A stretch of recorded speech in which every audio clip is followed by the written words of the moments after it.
His name was Bharatrihari. He's the one who wrote the Sringara Shatakam and later on wrote the Vairagya Shatakam.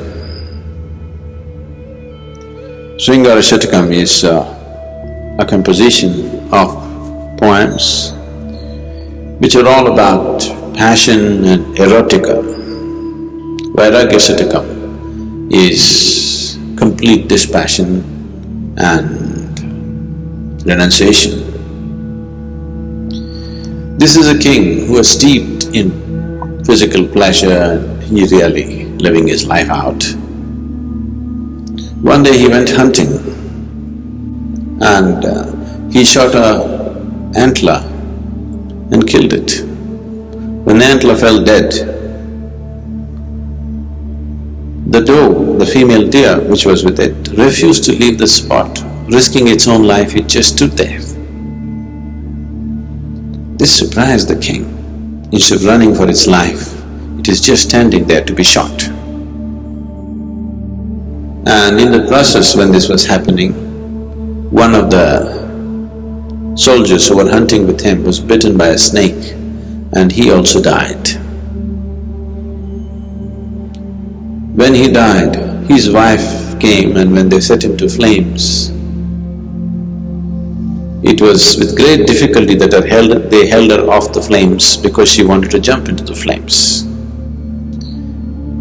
So this just intrigued him. For him, his life was all about himself, his pleasures, his likes and whatever else. When he saw this doe and also this woman wanting to jump into the fire, this confused him. So he had a wife whose name was Pingala. So he was talking to her and said, today these two things that I witnessed somehow have set my whole mind into confusion. Then Pingala said, if two hearts are fused into one, then this is how it'll be. This is a natural reality. There's nothing amazing about it, there's nothing intriguing about it. If two hearts are really become one in their experience, this is how it will be.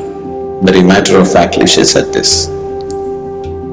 So this further intrigued him, his wife also saying this.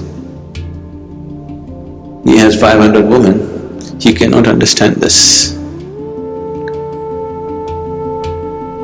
So, on the next hunt when he went, he wanted to check this out. What he did was, he bloodied his clothes with animal blood and sent it back to the palace. And it was announced to Pingala that the king died, he was killed by a tiger. So when she got these bloodied clothes, she put it in a heap, she bowed down to it, then she did go and lie down on it and she simply breathed her last, she died. When he came to know about this, it completely disturbed him so much that him whimsically trying to test her like this and she actually gave up her life.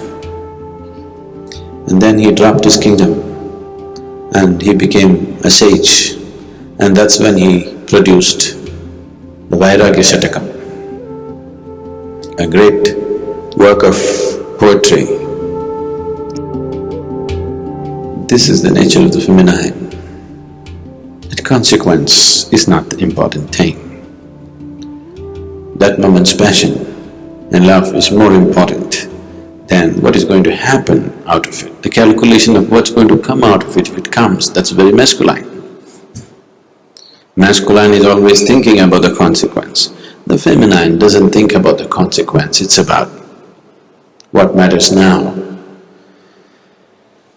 What you think or what somebody thinks is not the nature of the feminine. What one feels is the nature of the feminine.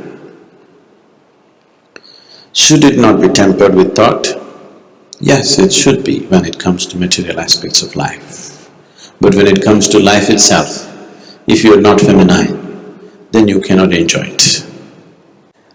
So this is the nature of the feminine, that it is capable of going beyond itself.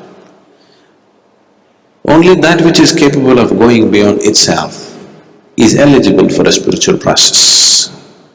That which wants to protect itself is not eligible for spiritual process. The Shambhavi is something which can inflame the feminine in you. Because if you don't keep yourself aside, it cannot happen. It's not something that you do, it is something that you allow. That's the most beautiful aspect of Shambhavi is you cannot really do it. Only if you allow it, it's like a flood. If you try to do it properly, technically, nothing will happen because the practice itself doesn't do anything. If you allow it, then the innermost core, which is the basis of creation, finds full expression.